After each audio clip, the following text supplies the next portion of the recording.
Right now, Mr. For Mobibi Aqua Baba Kumasi online television. Mote and catch, you call home kakra, Mrano, over a COVID-19 by a nya hotoda. A jam, a via and no pa and numere, a via and no pa numere. Until do baby now was a call home kakra. You show Bibi Abo Yaba, member pardon, then so pa. Absa for Samre who Kumasi online television, who sang her Zenith TV, don't do na.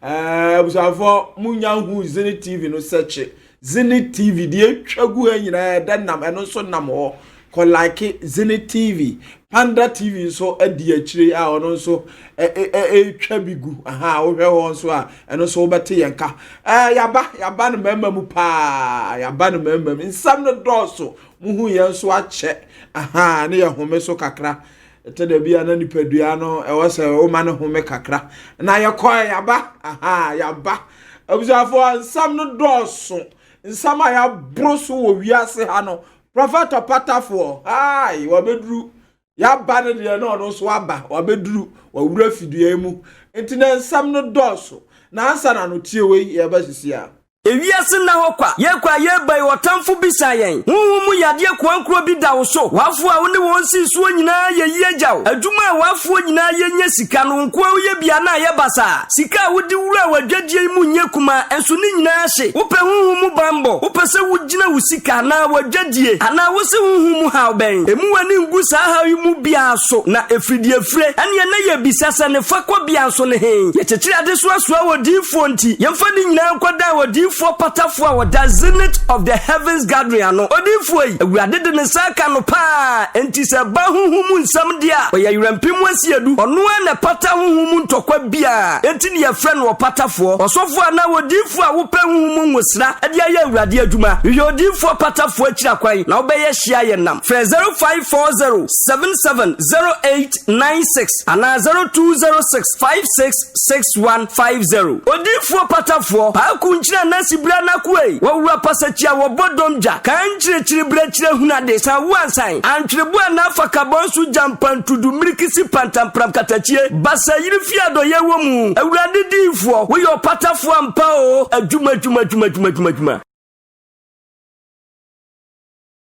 right ya mama kwaba sane edika shamobo no ansam no doso ye kotena fie nsama ye toba fie ha no Kumasi online and Zenith TV dom abrochire for mo ya mane ye fe se wiase afa na nyina obiaya bisa prophet we mam yo bisa prophet we mam yo ansam no doso na hu so prophet or patafo prophet of the moment prophet ya mo akwaba na hoye yahu wacho ya kwaje ya home oso wa ya si wotu kwa yo se o ko ba bi o prophet opatafo edom afi wo mu hu wache na me pressure aba me so say easy ya dai eja okusie man pia de be ka de be be o ko tesa na pressure ni na mu sa pressure ya na people wonder say dey na have bai bia to na ya no mfisa amane bi na ato wa na bia na mi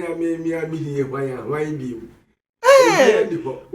ankwa de ho na be yo bi bia anye me bia mi na ba be ka obi timiti nyu ka ba be bo mamane enti yibia na papa we ne ho ye o bi ya se amane bi uso di am ka amane nyina ekuta o ya obi ya be ka se bibia to mi oboa ye be ya mana ye fe e bia sori me makwanse ye be ya sori a wo abo sinyame tumi ye adwuma anye tetinya ina da asem tumi pa pure power enti asori no emui da ejina mo jadu obi kika kra so nde na numre ne hini no otiti wase obata fo aye de obo antehwe me wo ho adwuma chede nda so ye adwuma na de nyame akakura de chende ya kada prophet opatafo de nyame akano bro de kada de nyame akano bro de kada de yakanyina bia ni ho so ati ase right I was for prophet opatafo and amaten nkano send your medical mama ashamobo no afeni ati asimo before say be wie 2020 we ram 21 enko ba bia kone nam TV via so TV aye Kumasi online zene TV enko ba bia na and sama bano Ghana hani wiase prophet opatafo wako punu no ho aba umuhu ne sa na otewa edi no punu no ho 40 days bia yakwahwe na aba no enye easy abusafo sane medical mamanya ne nte no ehya na wasa otena enko ba bia maba obia ni ba bia akọ abusafo ni nyina wo ha team ni nyina agu a obia mfa ba bia afa ni yade de ba wiase ebramo prophet opatafo ya mo akọ aba bia prophet and some de afi we ye wi afi no ba some wa broso ewo wiase no empanfo bi wo no we wo fra bi am say ha prophet no onye nipa na so oye nipa pa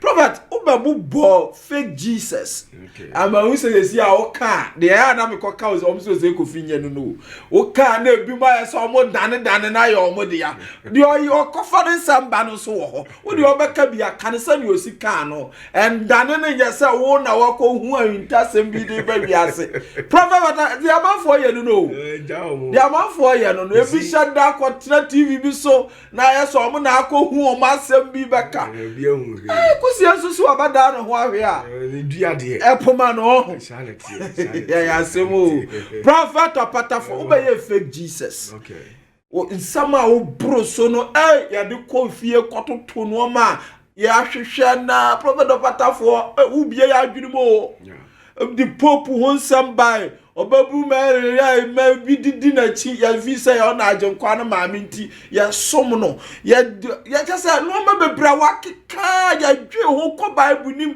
hwe ya su ya nyamisu a prophet ayensem bebre na ade abawiase prophet opatafo sa no ma no mpese ya bekoso biam de ya prepare gu ha ya de bawiase ne doso ya mo no tofa prepare chire ma ya prechire Jesus fake Jesus honsam ni pope ne Mary honsam no keketwa ba na abeka fa ho ne yenya nto onko mechie obi bia mechie US ho nyina nipa bia UK for what US dia wadaoma mi Janet chia no ma me sra wa wadaoma ohima Janet mi chia wa bia ho bia o zene sofu panyi kofi wose won so chia no watene nka na otwi mu pa won so chia no mi chia nipa bia barrister one of your fan or yada o che wiase your friend Dr. Ann abrochire for the obi anya da me Dr. Ann or see what there said you see yada no me omo fama bo me o ti wa chi so many years no na the bi obo me nka ye na ya na me refi Dr. Ann or a man paying power over 60 years oh okay my year do man che okay when me defo me ba che we bia obi a chi a ono ani man dey maka che na mo dani na mama yes anu ma no anu be pa ma bo me no onu a de o mi ye bia ye dani enti a mu me de manim ne mo to me kwa dani na na shekri no pia me ana mo so pa me sa doctor de wase kaneno no mo nti wase but I believe that now they have grown to understood you say you're doing a wonderful job because there has been a lot of recommendations from all over the world to be a boy abaso say obadwuma I believe say ya do mo so ase ya do ase na bia ya na aka so kwam sinya abotene no wo nsam de mayenyo wi ase no ni so bie ya ni sa prophet ya eka ho ampesa o de tato wa ba ka ho asem dada sa RFID chip no okay abrochire ya bi mo force wa se beba ama ye nuanum bi wo ha omuni ahoto esi ame minim se madani agent to edoma afra me o se pelande wo ha maye pebi wa akra maye pese me ama brochire kura anya omu de bi sa RFID no chip no and also prechire maye na yen solution. Okay, thank you very much. One thing you have to understand is enye maka chiro dada me tachire ma me fa ntwantro me kanekure. You see this RFID law was made by Barack Obama, but it prophesied what that rule Bible according to I think Revelation 13 somewhere 18 to 16 to 18. Good. People think we are trying to fake up stories and these things is unreal and it's never going to happen, but it will definitely happen. Why? Because it has been codified in books. We have laws concerning radio frequency identification chip. No, and to share, you can say, the antiquity more to about Donald Trump and my Pope, no, and more support to him more. And he said, Donald Trump could swear o Pope and him secretly. Or could swear o Pope and him catch the Pope say, say, o money ba power. About try say or force one man ya pass a bill no near Gia2 our American parliamentarian house. Now yet me a pass that bill. Sa bill no. Na ya allow me nipa. Aji chip na tu. It will share Donald Trump. One of the rally are not all year. I think 2016 now. Or Kansas statement, you know, or say America is in their need of this microchip. So about power, or be make sure. Say, some microchip no, a baby. Video no one phones. Daniel has a video number. Daniel confirm. The biometric entry-exit visa tracking system, which we need desperately. For years, Congress has required biometric entry-exit visa tracking systems. In my administration, we will ensure that this system is in place. And I will tell you, it will be on land, it will be on sea, it will be in air. We will have a proper tracking system. Okay, so if you forgot your ticket to a game, a soccer game in Argentina, it's not a problem because you can use the microchip that's been embedded under your skin.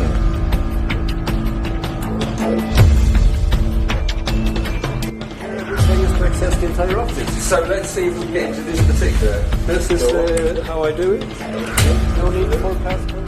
To one day accept what the Bible's book of Revelation calls the mark of the beast. This fall, Northside joined a handful of districts that use what's called radio frequency identification technology, or RFID for short. Northside is piloting the program at its Anson Jones Middle School and John Jay High School. How it works: students must wear badges on lanyards around their necks. The tags contain tiny batteries that emit radio waves.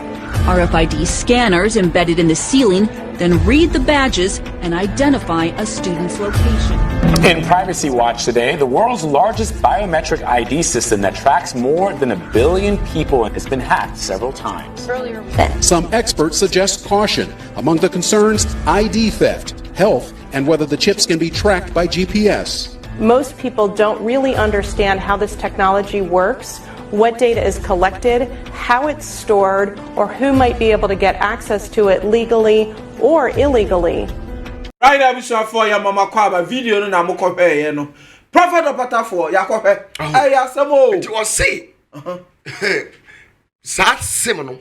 Hey, upa tu fa wiem. Fa asasi so. Fa nsu ase. Wa nya bia. Untimi ntina asasi so. Untimi ntina America ho. It was say yade a ya yasie. Nti wotu wana wuji atinyi a wo na ye mesere bi de ebeba beto. Eduka. Si akra ya tu ya wonfo. Ya beba. Ebe fi abebo ye bra. Ebroni krom wanya de bi. Oh, wuti wo ebeba. And some part of the world. It's quite fortunate some part of the world have started using it too. I don't want to say Ghana GB. So I'm introduced by a few ones. Part of the world have started using it. Some of the banks and some of the companies.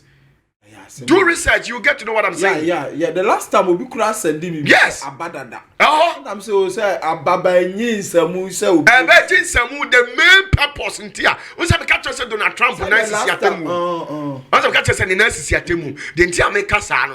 And your mama makum yensa na we say Donald Trump ye. But ono ohwa I don't know, so the sick no warning to a one tattoo. On say Bible said the both sign mark of the beast. I'm not legalized in the whole world. No, a what tattoo. I also want to know. Neither none in Masusu. Yeah, what? Etina Barack Obama, yeah, or him one. Master, I'm not to go. No, just so call. Oh, Obi be Peki Adena. The prophecy behind. So I just the entire my year. You can say Yari Alba saying COVID-19 and one drama but I didn't to be farmer out. I'm through the COVID-19 vaccines, no, I'm going to pass it through, no immunize it, I'm going to immunize it, and then I'm going to no mama is her number. So, it's a quite when you do not trap on and sign. Also, Sabame was now to the course way a share bo. Say to mount. Oba, be making sure says no Bamayaji. And America is one of the satanic countries in the world. Ave odi abaoma pope ajiwa diewi Simon me say the world superpowers no aye 3 now Russia, US and China and on the August yayebu US we free on China eba who visions could be more frefra me oh there maybe near Johnny at ho dem near Johnny Kanu Prophet Opata come be ho kra papa ne catch me look as me catch them Opata for yes the ba no enti nyese entro elho RFID ehu na wo de aba me for na chief me na me Donald Trump ono abie na no this is quite clear yeah the videos nyina yes with enough evidence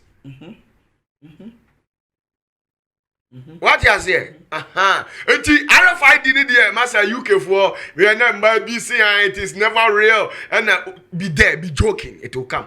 When you try na you say, "Ushia de onim de." Eba, why? I can't remember model letter by UK for letter. Yes, say you no cry UK for one car you believe those people? I didn't know why you try your possible. I'm saying Kumaso online any try. I'm saying when I'm try my fake program and no mu chabo me.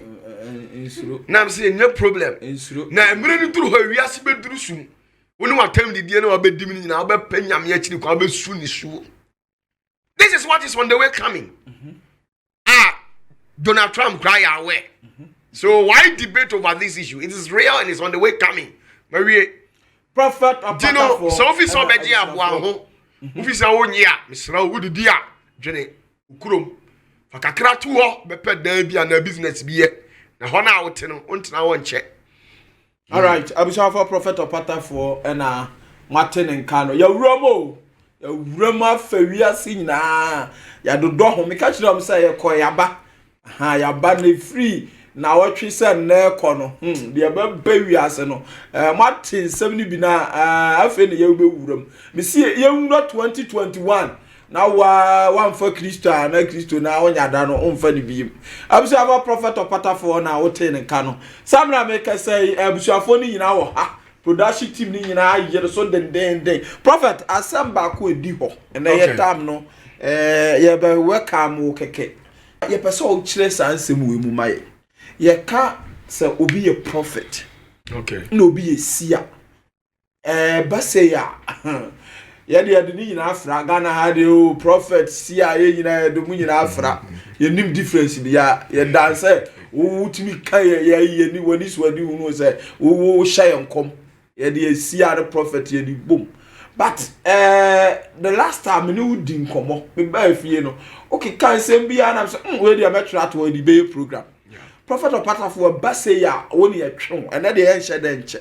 ye ka prophet obi a prophet and obi a seer so title me no way difference be the wo Prophet Opata for okay yo me che obi bia me so mo ye e ma femu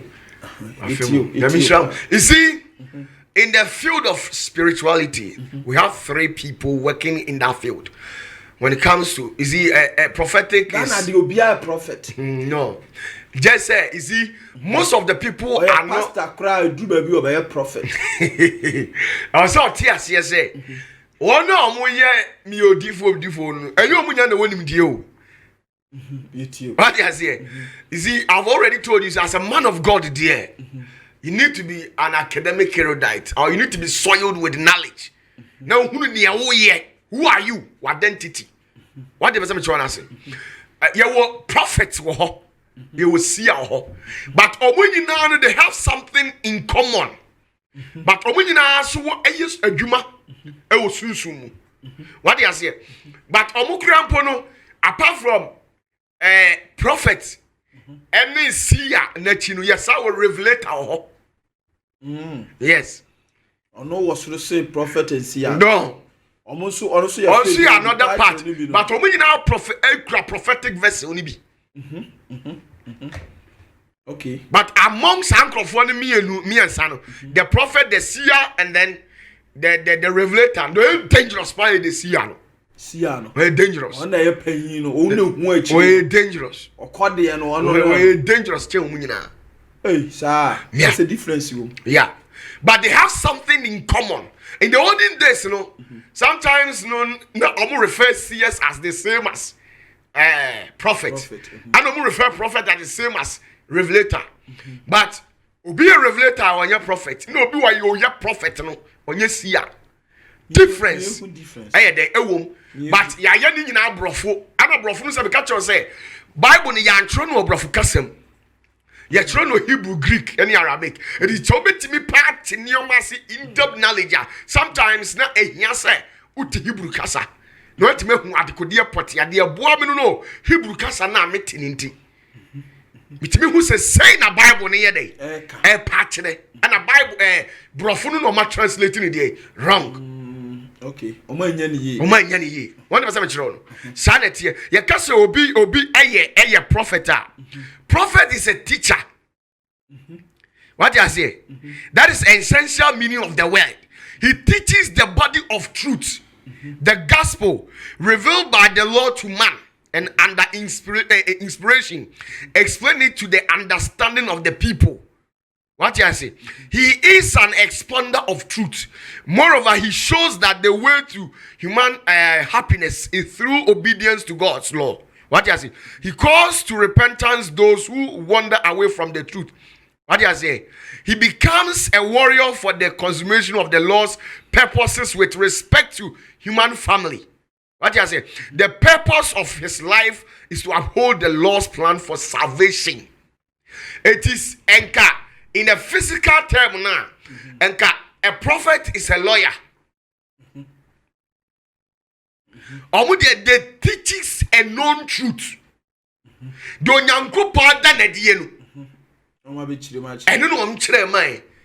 the lawyers are the people who explain the law to us, right? Sanity, good. Teachers no omo prophets for no omo nyuma omo yen say omo chire nyankopon asem eko nyankopon no kwarediem ohu ade all right there ana ye wo omo hierarchical orders, that is omo level of authorities omo mpayiniem what you say ye wo omo ho ana ye wo omo job description omo nyuma omo ye omo akwan omo nam so de dey edi ye omo nyuma. What you say? Ye wo omu hierarchical orders ni ye 4. Any ye wo omu job description omu through pathway no so no eye mako 4. So what you say? It is you can say prophet no nyuma oye no eti prophet bia no onjage nipa ye mbobɔ ne achi too much. Prophet is su onye sa ne man. Say nyame so mpebone. Nyame mpebone ba ye lifestyle no ye edify nipa ye nyame nkuran. We nyame mankuran. Ye nyame mankuran ba bia wa hwe asene prophet duru wa odu ho abesore sisi a. Na mo mo kire odu ko nukurom se uye we a musu ebeba osini. Esa mo njeje. Ye njeje ba evangelist de obeka tell say Obre Jaman to self atanya me ahini. San evangelist but prophet in do obeka kire say why ye all right there but hwe hu ye dey. E free hu no asre. E dey amount. Eti Israel for the can say Yesu why there ya or your prophet. If you say Yesu no njeje. No, no be that ma jeje. Because he carried the prophetic vessel. What you say? Eti ushe but be Luke 24 verse 19. Omo refer say na Yesu Kristo or you will deal for added to cancer. Tell me omo kokoto oba no na obo adwaman no. Answer no omo condemn no. Na eye the evangelical attitude obo condemn. But prophet dey oduru a o say ye. Ye ma ye bia muntwaso. Muntwaso. Obo adwaman de korre. Na mo oba kro nkonkwaye boni biom na de so sisi anya dey what you say the prophet no chire on say they refer to Jesus as a rabbi or chire adentia if you say teachers no or say the menya no we jani China me de yede me dia mamu no what you say it is the things that has been made known to humanity. Senior prophet ne say wo shankom no the Ghana had a prophet there you say come asem sisi Ghana kra difu a what Ghana pa mu firi nyame no mu nuru 100.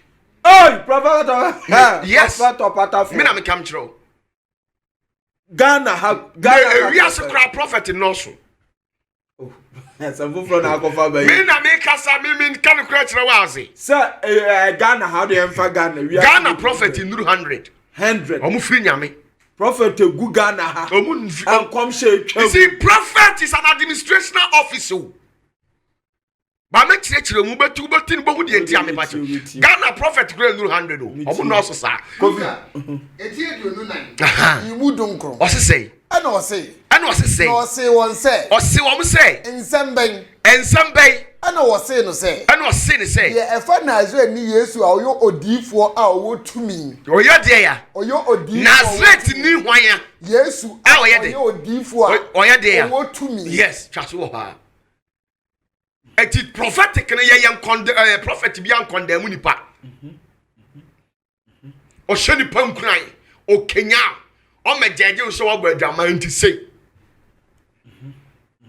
na wa mo yes an man evangelist for no oh okay nti na yan lies no wa hwe abeka say the prophets are corrupt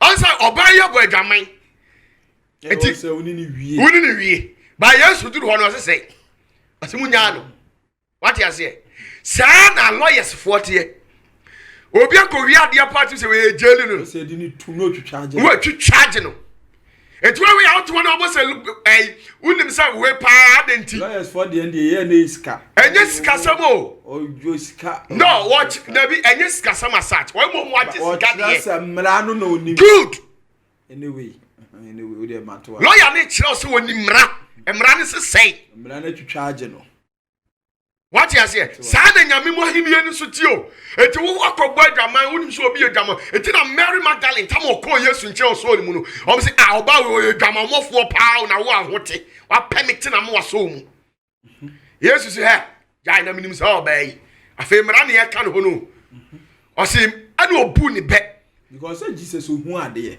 oni adan onim so ye oba adwaman o ye ba adwaman fo sa de ti no ni di agrosere the young prophet for the so be adwamamo for ye hwan ye condemn no but ye try say ye train akwan say onyame akwan ni fa Ghana so for the o ye no ni twaka o na ye wo mu die no nti obi a wonim ne calling say o ye bayfo aye no ni twaka baye ye different attitude I know the say o kura wa kase en so no bayfo de en so no so masa bayfo de say bayfo you the self for or it say wo fidie yi no ukose obe kaw we yes o je no obe kaw ti bayfo de me masa me no we contract oh okay Kristo ni dia so be na dem so ya na so fufu ni bi se be na ba ye no what na kokro na ubet Satan atimanya opportunity akotra nyame anim okotura ho na ye di asemu a so objection my lord Satan oye bayfo hene no no a asi owura objection asema okay ma me so menchire ma agere na Satan atima convince nyame ama asema kan ne wagi atum na to one ma who do rough say me kwaso so bayfo so me di opatafo de na am say ya mom pa ma ya tamfo dabi o atamfo ho e de wo yefo bayfo nya otamfo oya wo yefo nti anya sa atamfo ne ya atamfo ye obi a wo ne ya ade a ma adwene ntimi mmom obi a yes wo yiri kra betima ya otamfo ebi a pese osi dan wo kurom so ati ase nchire mu pa ebi wo so a wo yiri se wo kurom de mempe sa moment no ne ta emfa oh okay that's entale adwene entale what you want to do on person one no be ya adwene what you say muta anya dey emfa ye tanfa enti ano na wo bompa ye srema no se woni wa adwene be ba be ye dey pe na nyi obi oye no na wo say yesu see omon paye e ma ye omo a omo ye abaifo de a ene omon paye ma Peter Lucifer nsachira because when yan kwade Atu na de Lucifer ye o kakra bi o me bo wasanua musu wo se wa pamle fru aheniem Baba etia corporate enye onyanko anya na abo so ni asase no a na what wanna say ja mani biri wa henie ni ma nya anfas ma pam wa firi soro ho what you say because we say where they are your enemy of progress where they are mon pam no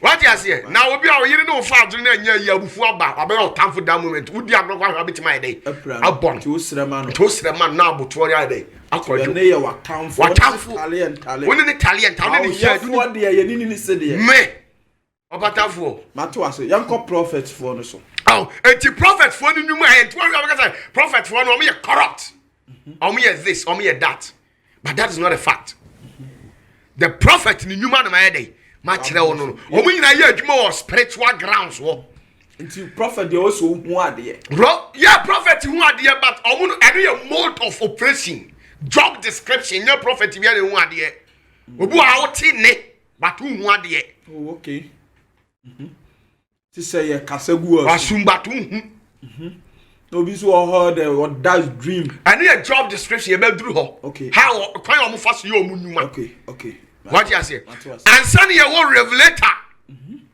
also ye adwuma osunsum grants wo no na Ghana ha no ye were over 10,000 50,000 revelators but they are not prophet but nam so mu hu ade ni nti won so mu ya difo yeah a revelator makes known with the Lord's help something before unknown they say bibia ye hu da what you say na oyi na di akere it may be new or forgotten truth or a new or forgotten application of known truth what you say always the revelator deals with truth certain truth and always it comes with the divine stamp of approval from God. Revelation may be received in various ways but what you say but it always presupposes that the revelator has so lived conducted himself as to be in tune or harmony with the divine spirit of revelation, the spirit of truth, and therefore capable of receiving divine messages. Eti ebi ni hwan obi a ye sofo bibi besi anyame yi kire no yehwe apostle John onyankopo yi adi sam de yedey eti na friend John revelator eno sa no John wonya prophet o nti ye je say metewase de a na ese bibi besi na nyame yi kire we no nche so ye prophet dabi we a revelator Sank of your friend or the chef war. Any year tuning in album. Ghana de tuning in album. Omukra the cremu prophet pa. Sa or the chef war no. Obewa catch roba won't be your hoshe. Won't be never have sent a revelator who you went to my hoshe. Aye. Won't be chum. And to other cover be obey me as who said, oh, mammy, 1942 says, Obe no catch so I had or the chef war no heck can walk catch row. Won't be you. Oh, yeah, show ye or more quantity. We are fat.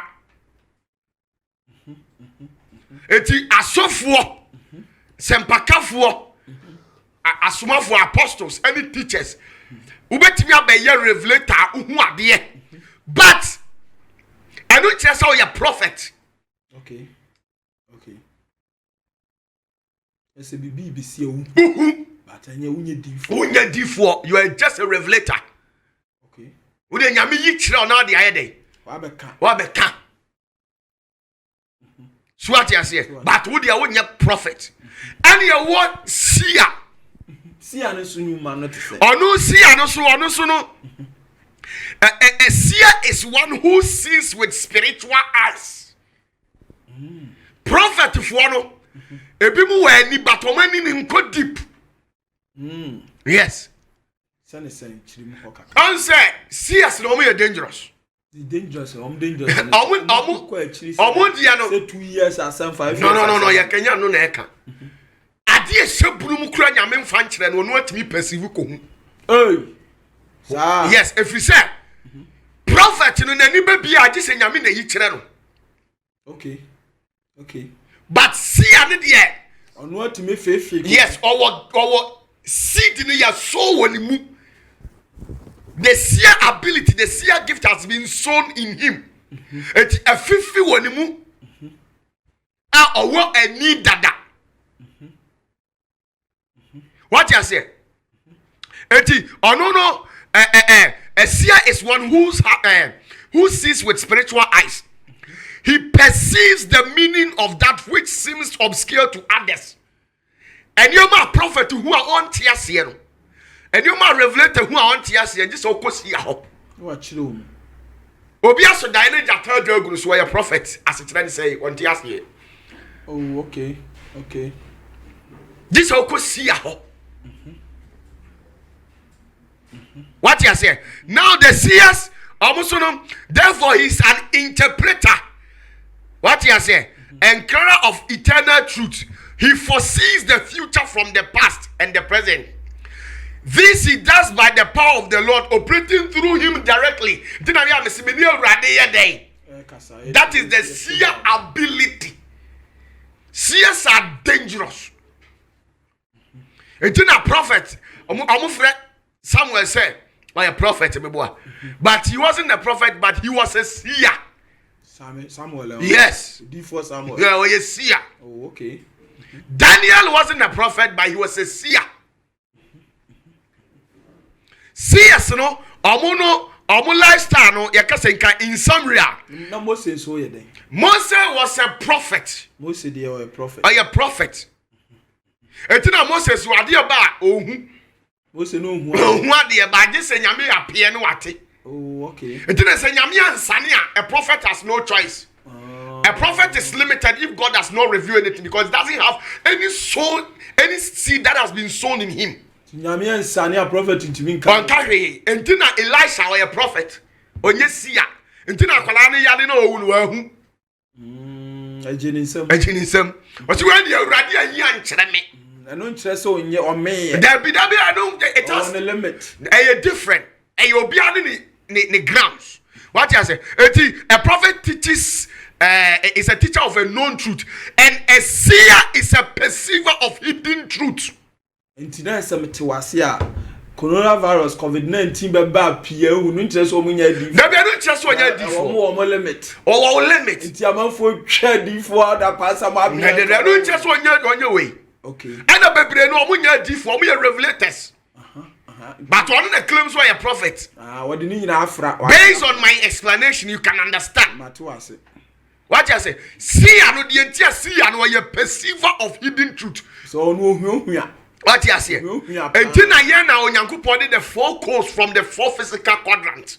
See, as no one cross on your man. Prophet or Patafo. What's the day? The four codes are from the four physical quadrants. Answer see so the my operating code near 4. Your panoramic code.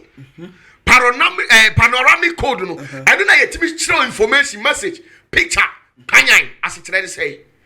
God, yes, God can speak to your prophet in a symbolical way through dreams. But on no best sorry no antias because only panoramic prophetic code. Vision be man no antias. On no kasa ntene wase we de nyame pa kire sei no. Eti nyame ni adifo bebre akasa o man ntene nyame ase ena ni nyina ahia o makwa maniem. Nyame dan na di kire o. But antias. Na so you difo kro was so kopesia na na ayi David onya prophet. David ye prophet na so odwane kopesia. Bi na Abraham ye ayi prophet enso na obi ebeje ne yere odwane kosia ho na okobusa se die ntina mebre so hwemma to your prophet or Patafo. We are prophet. Eti a revelator so ye a bearer of new truth. Nti te say no kra ebeba newly no obi animu no yetimi di ma revelator. Eno na egu wiase we se mahu se awiem de ma doso. Na de manfo ani pie pa omo da nyane a bibia ben. Nti omo de no so what you say? Na no nkyerɛ sɛ we a prophet. Who are the no nkyerɛ sɛ we seer. Seer no obi a wo sia bia no o say wo panoramic prophet sa code no panoramic code eti nyame yi symbol bi de kire obi sunsun mu a o so otimi kira ase eti na Nebuchadnezzar so ne die Daniel the see how na timi breaking code ni ma no if say wo yesia woni ko ma obi a on ti ase okay Daniel the seer Daniel the shan come kire date Yesu de baba wi ase our Bible ni oh okay yes yes no yetimi ye go deep it was study me come sha me boni dito ukura de obobo date nyina what you say date say na urade say date ni nso no nine yes yan ye wo prophetic code prophetic code na say nyame asab ni wiase no passwords edidadidadida so do betimi aka Bible no brass antina adifo wutimi hu adifo so mo preach gidigidi if so no on hwiase on de ya no ahye no nkom no no okwa ne baby ma ye ma fa Bible bia me ha no no tutututufu a no okọ but CS no ye your prophetic code me so Bible mo atim say yes we ye see ampa me interpretation the way am see coming some no utim say anokre what you say asa de what the revelational code o ya me betimi ada bibi di ama on ti ase dan na dia na o hwedin untimi hu on ti ase vision ya menya ya ase ne say now I confused say me see a me bokod na me fix in dia me hu ya na me hu ade kodi asisi a oh okay what you say and say what the universal code in your code and your body wura wiase the universe to be bia see ya be som bia no ate you onim the use of it na o tia otimi hu de ekoso America ba bia universal me pese me hu a me nya bokod na ni nyina be twa kire me bia koso ba bia no me bokod na nya de be si kira kwa me bokod da ho e be kire me se we na be ba prophet of what you say enti CS no nyuma e different me ba cho bie eyi na me kire wade First Chronicles 29:29 I na be hu om ye wo prophet wo ye wo seer no revelator no mom Ghana o mo edoso e revelators o mehuna ka o ntimi nya ho hwe if say o nko deep on the wo hu a kire o keketi so de o ko abusa na kramoni ana mala magusi de a kire o no wa wie Braso se mo edikan eti aduonu nkron yi mo aduonu nkron o say na ohini David nsem a edikan ne de edi akire no ohini David nsem a edikan ne de edi akire no wa akire no odihunufo Samuel nsem odihunu de yen afo Samuel that is oye odihufo onye difo ai wa de ya odihunufo Samuel nsem that is the seer Samuel nsem any odifo Nathan ohanya odifo so the prophet Nathan etina prophet Nathan no nyame eyiri di kire no that is why I say a prophet teaches the known truth to us any odihwefo God yes odihwefo God on we revelator ba sisi anu wahu sa na ono ni nyumate na wo yi na di kire wa ontimi nya ho hwe no okay what you say na CS ne de omo no so see akura Ghana ha CS kura omo no so omo no 100 o say see Ghana sa si rem nation see ya amanfo de je nation see bi wo Ghana ha amanfo mo ma na be Ghana see ni ha sa see and said na me who see ya is it that way a prophet and a revelator na wo de ne me ye see ya na da na wa me amfro see ya wo ya prophet of pattern na say na be friend because of the unim oh okay to what pa wo me ye see ya and on side the nimu na ye video no the prophet to tienie ye wo administrational office tienie ye wo yen administrational office e ho and ye wo yen job description and ye wo yen level of authority fansa be ye see ya osu ye see ya fansa wo ye police ni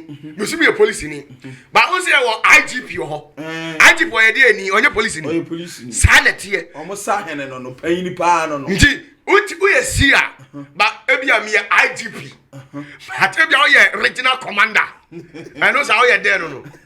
Oh your commander. Dabi ba ko no title with 2 eyes no. 2 eyes wo ho no kra de wo hye commander ase. Good. Commander ho na 2 eyes wo ho. Wo commander ni ho na 2 eyes wo ba. Okay. Eti obi ho a wo spiritual 2 eyes. Ba na sa title no mo fumbro. I know title no afa enti a whole load ba bon odaya. Kofi betu yafo go poku sere sa utimu so wo experience wo say awon was online eti yen titles no enu na obi a wo nya sia wo hwe obi nkom sha wo sha unu say emu ha now show obi sun sama say no akoyo we senior di agro be ku ntem enti obi a wo ya prophet but sunsun bi no da sir. Yes, obi a prophetess by spirit bi no da. Why? You need the seer to tell you the reason tia sunsun no da. Obi on identity no asori igu. Identity. Yes, identity we a prophet. Ase ni nyina na abehu. And then I make sure say you need the seer, the overall boss. Yes. I asem o prophet of. Enti na yakasa IGP. Tu ye seer de obi no mada. Na so for me dey here Prophet of Patafo. Sunsumu IGP na ne ye rough zanu. Abaya say o be program. Ha. Prophet of Patafo. O ba say ya na me film number brutal. Me title. Oh, me administrational office no. Adam want me rank wo ho. Prophet of Patafo. I said I want me job description, my duma me. You prophet now I saw the gua. Na say question mark. Dabio. Question mark wo ho. Kai unu sa de na sha sori na se ni party say swate. Eye de ya. Uba bompa ya nyame mfidi so kosi ya ho. Wa chiro de ntia asori. Ofa, de ntia wa sori na aguo no. Eye we boko de say no ano. Boy ya na asori no. Kira. You need the seer. Prophet or Patafo. What you say? Eti obi wonu a life no. Obi a wo ye sofo. Adeti na bompa ma esi nkrofo ye ba wanka saudie untimi nya ye da so ase ye mfa makwa dabi o di be makwa na adeti na nipa no kwa entimi nka na kuma ma ne meye wadoye omo ye dipa bonefo Ghana de abinyo dabi ebi ni nka ya Christopher ni aya no kre na mmom no osi na Yesu de wonyanyankopon ni nipa de enimu adom na adeti na nipa kobo nipa hu mobo unya adom wo manim. Something is wrong. Ebi na ya ayi no. Why? Ayi. Bible no ebi to obi. Ebi na to ayi ya kas Abraham no. Abraham bre o tete okohia makisa na the grace ya. O hwani din o se Abraham. Onyame aso na waka afa ho no be ba wo Nyankopon difo. To bi o ansa ke fa Abraham yere. Sarah. What you say? You edifukasi. Na so edifukasi. To bi o wo edifo ba ye be fa wo yere. Odi en koso. Me tira wade. Eya mumu yesem ko na wo dia wo ani mre krum hanti be wunti yanna Prophet of Patafo. What you say? Obu ha bibi be too secretly. But you need a seer. Anu dia anu chasa wonya tifo. Anu dia sa wo me. Na bia anu chasa wo me. Wo level. Wo level ho. Duru ba bia be Johnson. Duru ba yes. Okay. Tell bia wo hia so obi ka bibi chira. Eti seer so agine nsam he na okọ. Seer de ya kwa ju nsam a. Wo no de wo seed ya plant wo mu. Nti no wo say wo so ye nipa wo asa. Ma me chira wade. Kura be kokko di aduani bi. Na bi aduani bi ani asase si wa si abi chiri. Sa aduani bi no say Yesu nti ate bibia ho nti aduani bi no asi. Ya aduani say aduani o TV so ntia. Ma me chira wade. Ko ye bibi na ko jo nsam a. Na bi. See a gift no a lamp. Esi wo mu. Debi a onu oba akoda. Oba dejefuo bi da awa eno sem. Onu oba akoda. Wo betimi abre prophet ase, ba wontimi mbre si ase. Oi, sa. See ya no gift esinimu o. Nti anu de oye ne dan Canada. Dabi wo betimi ase honam batenye light no. Se see ya pa kikrade ya ne see ya no lamp na ewoni mu no. Wadum no. Na nyame yi. Nyame tu firi ni mu a. Yi lamp ni firi ni mu a. Okay, Matewa. What you say? But prophet ni de yemfa lamp ni nya ni mu. Prophet ni lamp no. Ya do sure mo ya de won bo for. O tubo say oje match ni ya kikira. No aye mre. Prophet fam fabi. Na odum ko. Na odum ko. Agene nsem. Na odum ko.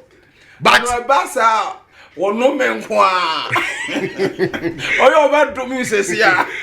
Prophet of Patafo. CS ne de omo lifestyle is different. But to ase. What you say? Obi won na ya prophet. Na wa bie yani. No ko ni wa bie yani pa. Oh, eti e omo job description. Ene omo kwan ya san krofo we mi ensa. Enam so ye omo nyuma. Oh. What you say? You prophet there. You prophet or ye nabi. I know ye dey here no. Ye ka say obi ye nabi or ye poetic prophet. Psalm 45 verse 1. Kofi yanhwe na dey. When say David ye prophet. You know you do bia shaba bi o she. I say David. So say David ye prophet. David. No a prophet. Now prophet now ye ni dwumadie ni say. Or ye poetic prophet. David ye say nwom na obeye you. Yes. Or try anwinsem. Afa nyame ho. Na no so ye prophet. Nanka. O try nwom afa nyame ho. Dabio. Sade abo bi tu nwom no so. Me say or ye prophet ne mo try anwinsem afa nyame. Or ye poetic prophet. Oh, okay. Enyum. Aduanan num. Verse 1. Yimu baako. What saying? Na tifi asem wo se ohene ene aifro. Wo de ma dwonkyerefo se wonto. Good. Na Susan nim. Okay. Sankuo ene so. Okay. Kora ema. Okay. Enye ne ho. Okay. Adode adwum. Okay. Baako ose. Asempa aye makomama. Asempa asede ya. Makomama aguso. Meka ade a maye a efa ohene ho. Okay. Metachrema aye otwerefo a ne nsa aye hare atwe. Why your otwerefo a poet obi otwerefo e difference. Obi otwerefo poems ne za anu man poet ni brof ye hwan ya. O de kai prophet o de koso anwensamfo no. Anwensamfo no. Ye be hwa ma. Okay, mo hwa ma me. Ye be hwa ma. Nti obi omo twerefo poets poems. Your prophet a wo de wo je onyankopon ho muransam ne ho kakra kasam. Sankrofo no David was one. Do one o manyame ye kese. O manyame ye kese. O je nyankopon ho badwensam. Nyansasam kanim de sam ka. Nti prophet misra wo mitwa no. Ma ye be we. Obi ti se anyum tufuo on so bonyame nsamna ne otonwom tontum nyame ahini e bone nsamna ne. Sankrofo nso mo ye. Oye poetic prophet. Sa ti se David dia na. Ye ni musical prophet bia ho. Oh, okay. Bible musical prophet bia ni. Oh, okay. We are poetic prophet. The jinyame ahini o. Yes. Okay. Ba ni nyina mu nso no na wotumi a otumi de ye dey. Eye nseche ni bu oso a. Na de anyum to onko e. Ah, say bu oso a wo de ya no. Na say David wa amon senchire ni o. David did a lot of miracles. He saw a lot of things. So who no nche so abon samna ayi. Ah, na obi abofo be say o man Israel no otumi stop bofo no nya miracle kese. Oh, okay. What you say? Enti wanu no David was a poetic prophet from Nabi. Oh, na say ni enchichemu wo mu pa. Omu nu madie no e fo, enti wa asofo wo wi ase omu ye prophet. But e be a Nabi. Omu dwuma omu ye poetic prophets. Sa no mu nyuma te. But wo bompa ma obi obetimi asale bi wo so wontimi sa yale no nche se onye prophet. Oh, okay. Na sa odi e betimi abasa odi ehu kan ko a. Hu kan ko a. Ba wontimi nsia no, wontimi nya hwe. Prophet, what we young and son ye wo Joseph wo. Ye wo den? Joseph wo. Omo dwuma omo yes adifusu. Omo na ye wise man and counselors. 2 Samuel 24 verse 11. Oh, sa doso. Oni ya ye ni nyina agba no to. Omo ni Isaiah mo. Odifu Isaiah, Jeremiah mo, Habakkuk mo. Omo hyen kom to ho. Omo na ye nyansasam ni nimdisam ka enam so di tumpanyimfo fo. Samuel ngoma to so mienu. Eti aduonu nan, mudu baako. O say, na David sorry anopa no. David sorry anopa no. Awurade asem ba odifo God. Odifo hwan? God. David di hunu ni no enchen say. Ko ka e kire David say Awurade sie ni ade miensa na me de mereto we. Yes, enu ye nyansasam kan nim de sem ka omo ye counselors ko ne ko ka kire nipa say okay. Odifu Isaiah tie na ka kire wiase mame say omo kwan ni binu no. Okay. Ansa na ye wo roe oh ye wo gift ye de ye numa te say eno ye weapons nti obi ye na bi obetimi asayale obetimi huade bi o ye deliverance minister but we na djuma pa na o ye na bi that is why ye poetic prophet but otimi sayale e dey hwe obi houses so a e bi o ye wise man o ye counselor but we no obetimi asyanko obetimi asayale Baby was on to be she, but one day the Juma on the prophetic administration. And so the old Roy.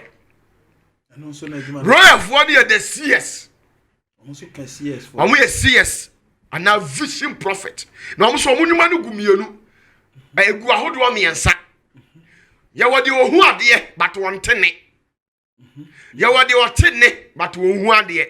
Oh, okay. You wadi o who are there, sa tenny. Oh, okay. Okay. What you say? Omuno no first Samuel nana. Ofi ya hwe na na de ye. Omuso duma no fo ye be mu ba bi obi a hye. Yanko. Samuel ngoma edin kan tinkron. Yi mu aye enkron. Pato say akane no. Israel so obi eriko bi sa Nyankopon wa ade a. Oka say mumra ema yenko odihunufo no nchen. Yes. Na de ene wo frɛ no odifo no. Akane no. O said na wo frɛ no odifo ba mu nim. Akane no wo frɛ no odihunufo. Yes. Oh, okay. Nti wo mu nyina anwuma ye dey. Esese wa hwe abaka so wo mu nyina ye we prophet we but ebi mu ye CS. What you say? Ansa na omo nwuma so ye baako eye akohwemfo. Oi. Ana akohwem. Yes. Akohwemfo na akohwemfo no omo na from backsliders. I'm from saying. Or a backslider. Na de nti. Wa hwe ase. Nti wa dani suit say ya. Ona akwa just wo hwe win someone san akwa hinta se match no. Hey, adifo na handsome ni nyina. Majority ni nyina. Wa hwe ase. Wa hwe ase. Wo so wa afi no wa sha ase. Dabi. Ni nyuma no me tro job description. Mitio. Nti o ye suit say ya na o ye backslider. Na kwankyere nyina ye bosoma kwankyere. Asi ase o ye ho nsem nyina wo ye. Dabi eno de eno na mimi esi ya. Meti hanum ti America. Okay, na me hye nkoma fa America fo nsa wo ya be ko hwem. Prophet of no cat no abo me sa no. Yetio. Prophet of what I say? Enti ye wo omo ye akohwemfo ho. Be Joshua 13:22. Oh, ye wo backsliders. Ono onko aduro so ye wo false prophet, onya false prophet. Ye wo false prophet on free nyame. On the head akwaji aduro. Watimi ha na ni adi aduro ode be asole. We are the aduro na obeji ho. Tete ne tete ma so kasa de oboa.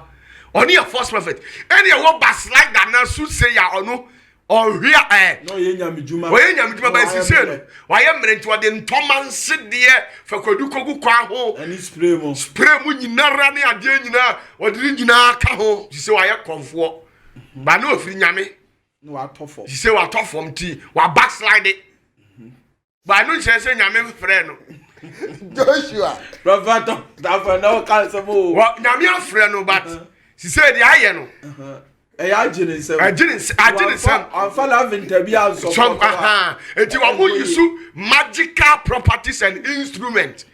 Sometimes mo sen kawa ya magical imbuement agu so bo watch mo ni ade yes se dia ni ade omo na ya fa webra fa fo asofo no. Oh, okay.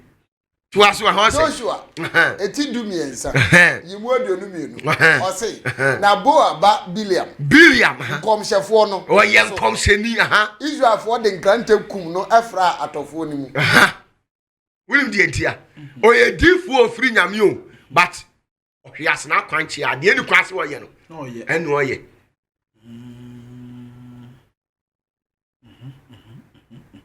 swatiase nti obi o ahwiase o he na kwankyere nyina o use magical instruments, magical properties. Brabeje powder na powder we na ade ba ukunu hu a obe yada wanimu na nkasa ukunu ampe na powder no bepe.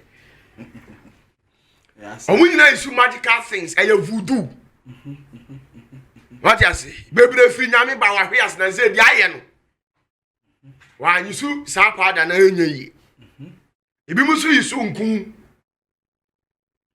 normal ho nyama bebrebe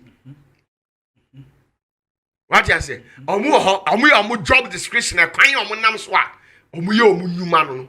So what tough form. Okay. We yi na kwan da bi, we yi fa say we yi na gina ya firi nyame mu. What you say? To onu ade na adwene.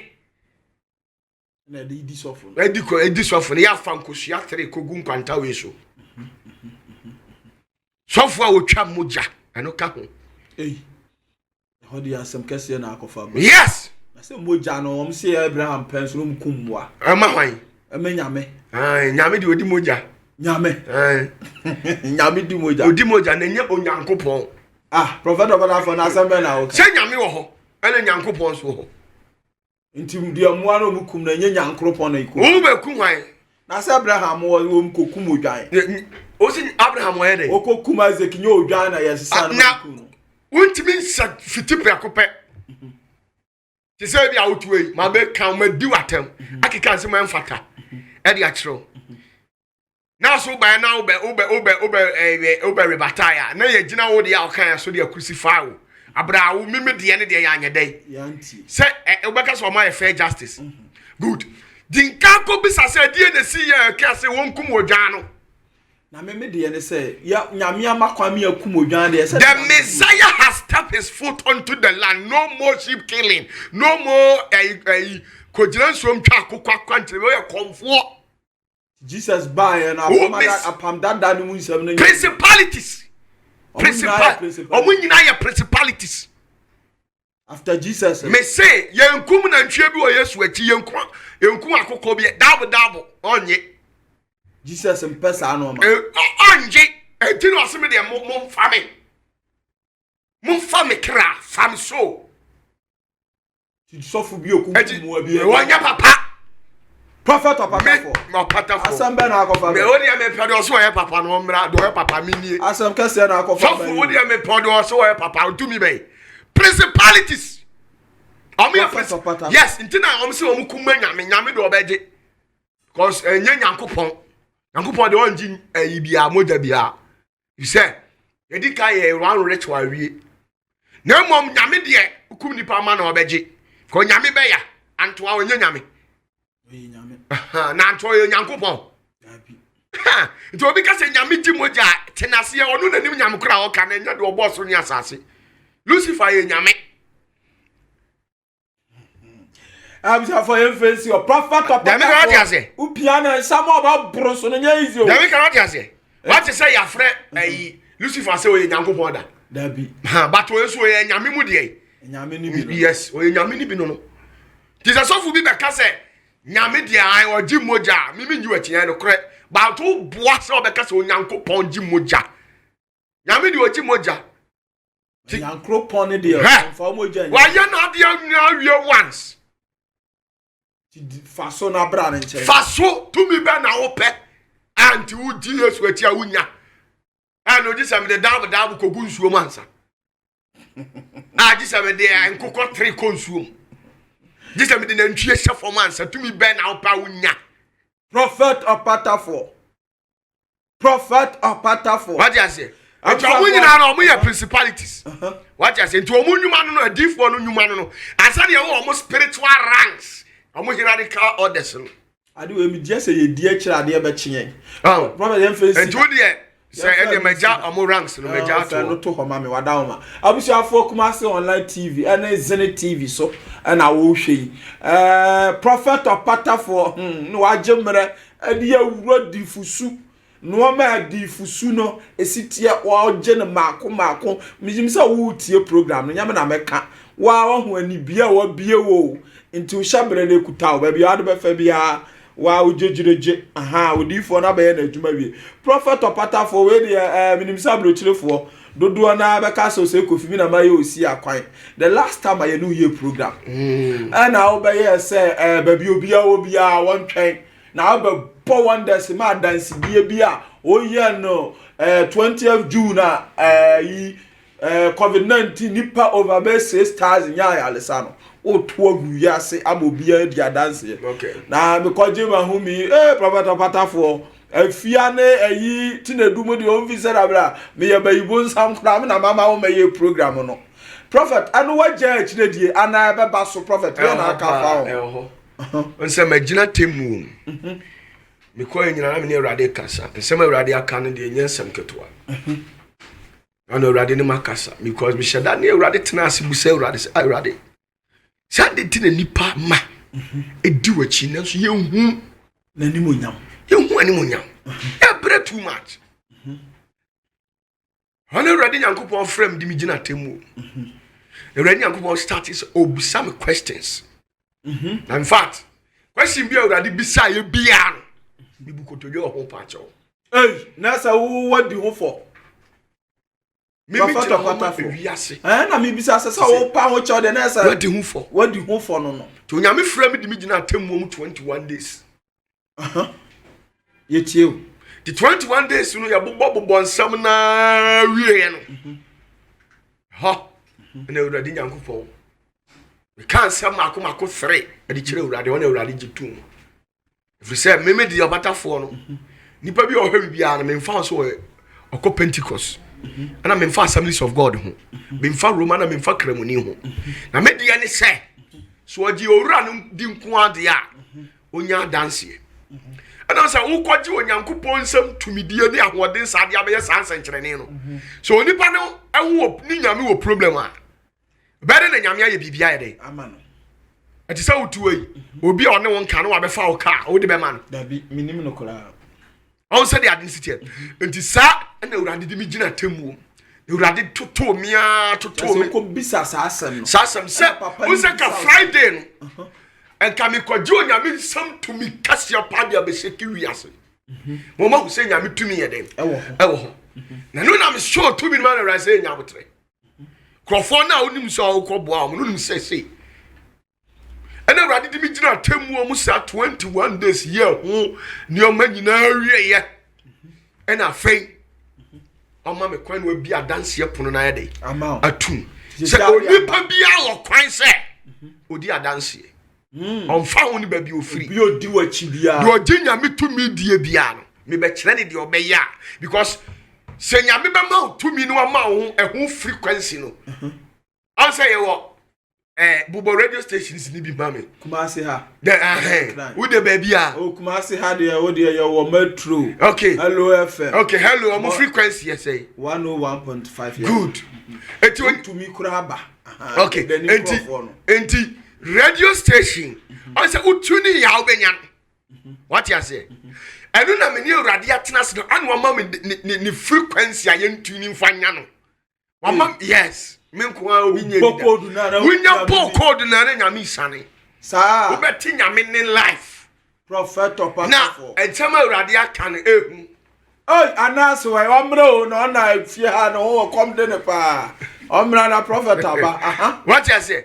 Awurade ma me frequency. Ah me fanya adwuma. Wo code na. Wunya boy ya ne dem say hello na utie ni life. Esi a untumi na wo so. Okay. Untumi. Wunya boy dani no wo na ne. Okay. Wo code na. Wunya code na. 101.3 no. Wunya boy ya. Na nyame asi. Wa ma me frequency. Na free here one day ma na men ha. Aha. Because me mlantie bi wa come de wo mo. What you say? Ti nyame de bi gina temu nyina no ma me frequency. Na frequency no enye frequency ketwa. Prophet Opasafo. Ani na ye na esi nya ansana. Enu na Awurade ni ma ye dey. Aka niam nipa bampento ho. Enti si se no. Nipa bi ohwe bibia no. Ofo kura ija abo ni bepe bi enti. On the tomu nyina so apri bibi. Enti on the 7th August. You see I dey akose say na week o. 7th of Covid check ma me 7th August. On the 7th of August. Covid mon check na no na manfo di dwa. Ma yo si no. Me say ya ma me frequency we entomfo mo. And na otwe mienu. Good. But na otwe wo ha. Sabi wo ha. And no na ya ma me radio frequency. Dia opa bia no wanya bi. Oh, eti Awurade bobo oni o ma so bebre. Na nsema Awurade ne me kan me pa ho cho 21 days. Na Awurade atiase so me bia dance ye pono no. But before say Awurade beka se me bia dance ye pono Awurade asa maw frequency afakọ ye adwuma na obi anteme nkan ehu. We so what is that of be frequency da mente kuranya wo na wo kra de wa banya me som na asayi ye bie radio no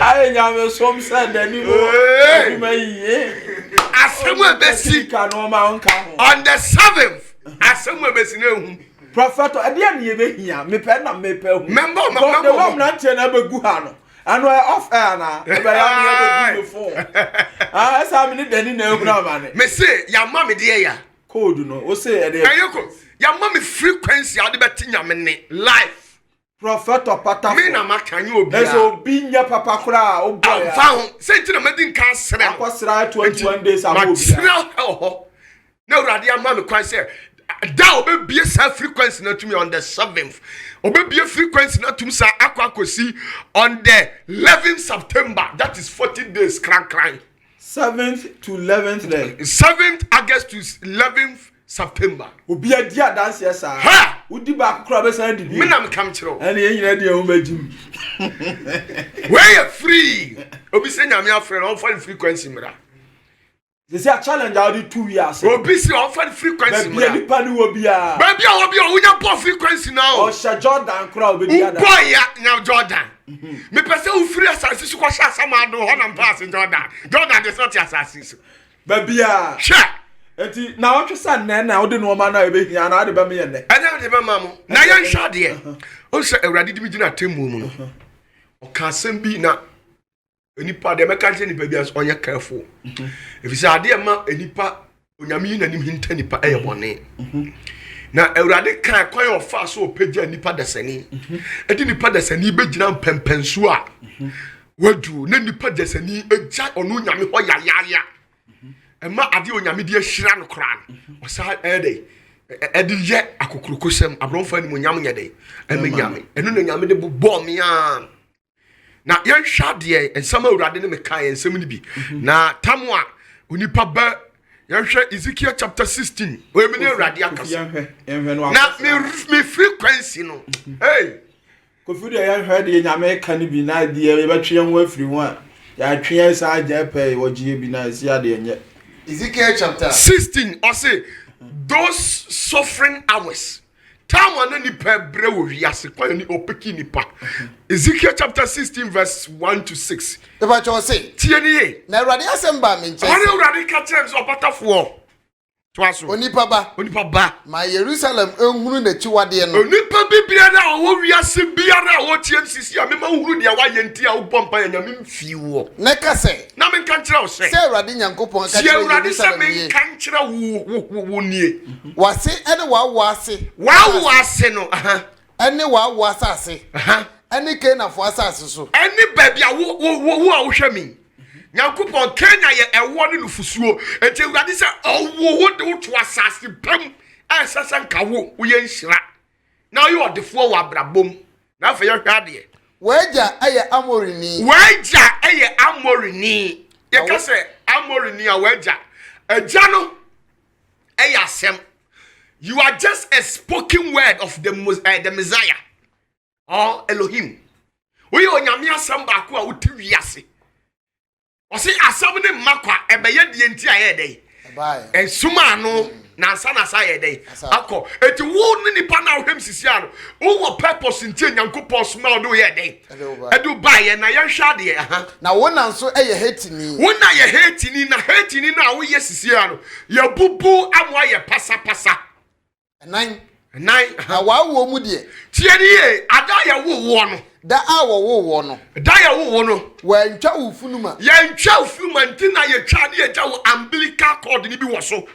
ena ma me di kofi na ma me di koye no nipa o dware wo no BBC ehifa na ufuruma ni twa ye toye BBC tie ni to aso na wamfa ensuo anyare wo ama wo ho an ya fa ensuo anyare wo efise efia ufurimu no to ani hwefie ho ye wo fie bi ho no ma ye anyare wo ama ho amfi edentia de nyame beso wo kire wo se enkonu a wo fie on ya mpaye mfiri wo so abusua bi wo aware anya yie ukwa awale ebegu abusua bi wo awura mu asebe efiri wo faase kope wo faso omunyina ya sebe nsanrefo ujiro mo a wonti ase awale papa bi ani ho enungu ase e do benya wale awu bebrebe a wonya sika de wonya sika so a wonya awo enungu ase basa ya nware wo ya break that curse to aso enkyere nso wanfa nsrawo enkyere nso wo betu ewiase ya wo wi ya wo do to asie so obi wa ya wo anto sie so enti ya fanchene wo me de nkyere sra wo nka ya wo de betu wiase na ne papa ya investment be $100,000 na da ho be $50,000 ne ya attach wo ho e wa akra ndi na wo de ya mfa san nkyere ne bia nsra na wanfa ntoma so ankyekere wo entoma so hwan atale papa be ne ya de kyekere wo dan papa be de o tram enkrofo asifie over $4 million $5 million me ba to order sa dan mu bi da ya dan twiahwe ya nuwa mu ne dai to aso obiara yam anhyehye no am onipa yam hyehye wutiwa bira wo bira no obi mfa ho to aso anya wo ye nu mu biara am sa ne ma we ya wo no me pa chaw ya ubi verse no 5 na wie ye 5 na wie ha na woto wo twene esre so ene ya to wo twene esre so ye ba bi a ekom kwadana atete wo ahwe bra wa bra bom na wo dia kotena brochire hwe bra wa bre hwatiti a wa fam awale na se a wote esre so na wote ya unia nigye na nse kura na ase watimanya sika kakra to ara kane de na nkanye yale tete wo ehawfa wa fam to aso ato wo kra ho pe ene ya to kra kane no na ka wo ye bawdi ade yimusuo yetimi ka se ha hwe yi no anya te se no abra fi ba kwa bena samoa awu na wie ya unse okowi akoko wa woni aba akura tu ni mafo timi ka se hwe yi no wabra ba anya se wo fa awu bra obere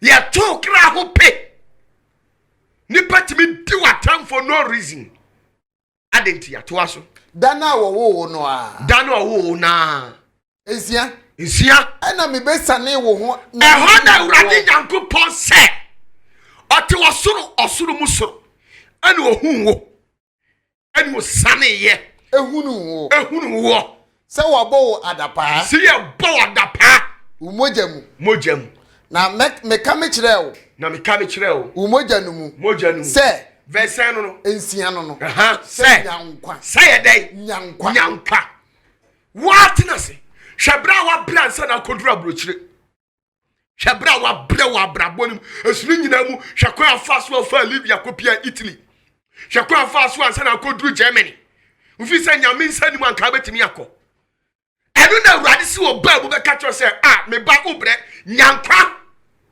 nyankwa wa walianim nyankwa wa adwumanim nyankwa wa brabo a wo bonim nyankwa wa setinanim na wo bredodo nanso yan hwade urade Yakobo class ase mwetram se urade no kura yemu bi mu de ya brankasa ifse ye free abusua kontonchim ye free aninguase abusuam awale boni abusuam ne ye free ye papa kura hweyen nanso ye nam wadom so na okatira ye nkra se ye nyankwa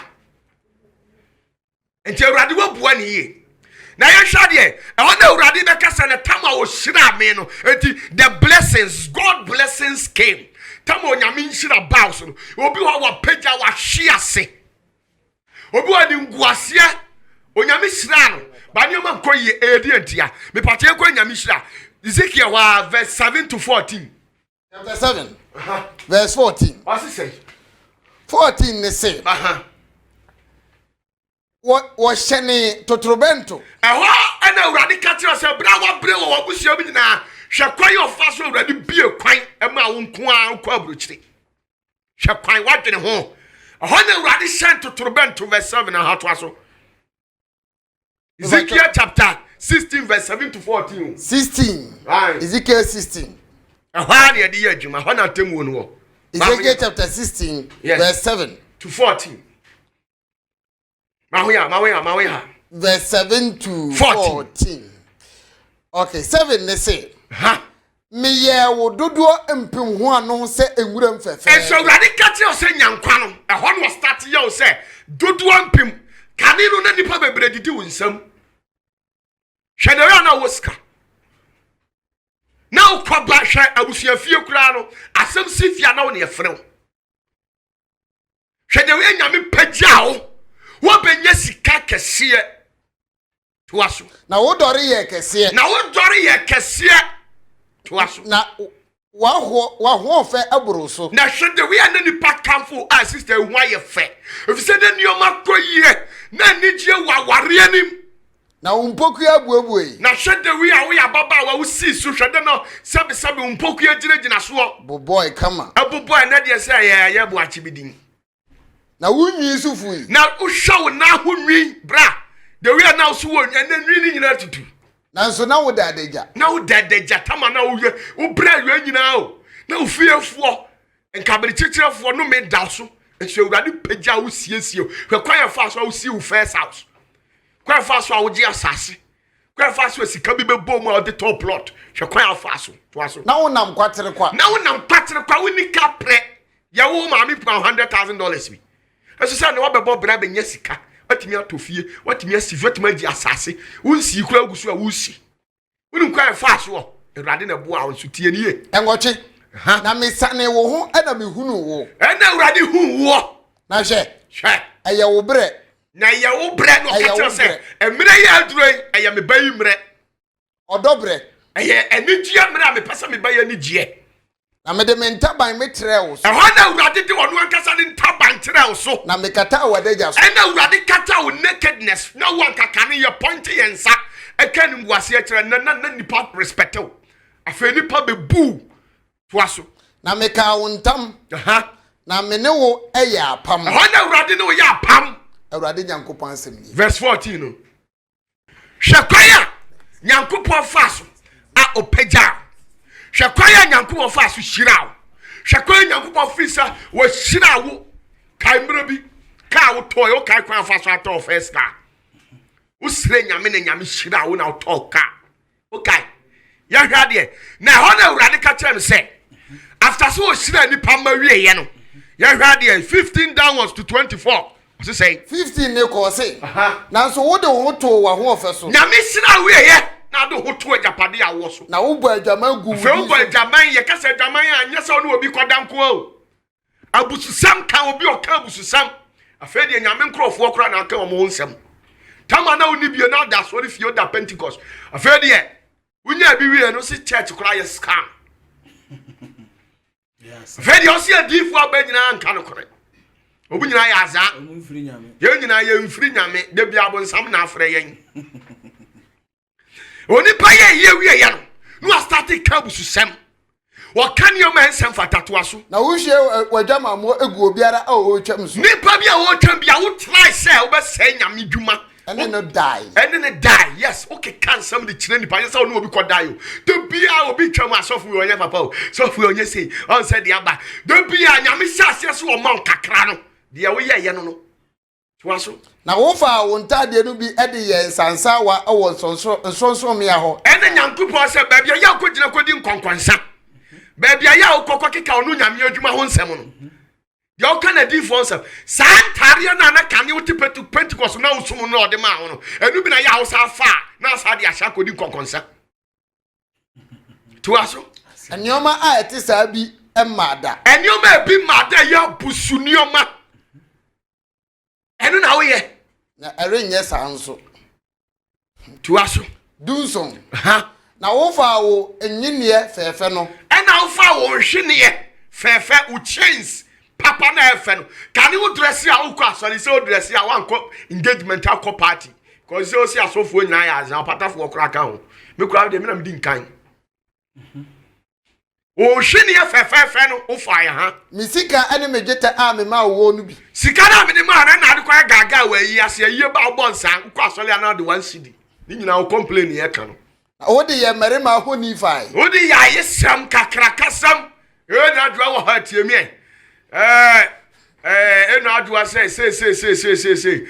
waso baya wadam for pa no ntimi okurani nsam ensa create mi ensa eni sika trene kan titis kan million du mo sorry am fankan patangu for na bibia so si o se frɛ me Sunday you brought 2 shillings to Christ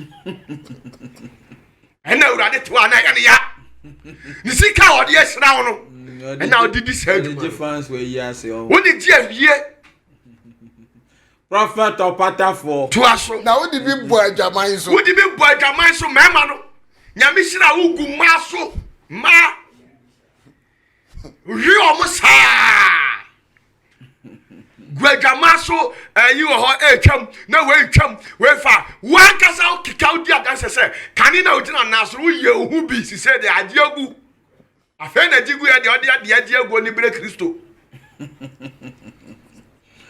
prophet opata for omo baso na omo hya se o ya ye sa se atontom o ye yare sa fo asa o sa ya de dia sa no na when you all ye ni ye obeye prophet opata for mananya maye na enya bete safu na atletene yen ohun entini ya yenya wasasi so no obeye amunyum no obeye ena rest omo ba no mo sa tunu makwa me ya de na so oye enya no kure oye yare sa fo enya no kure dia sa no na ofa be ni ye ofa ye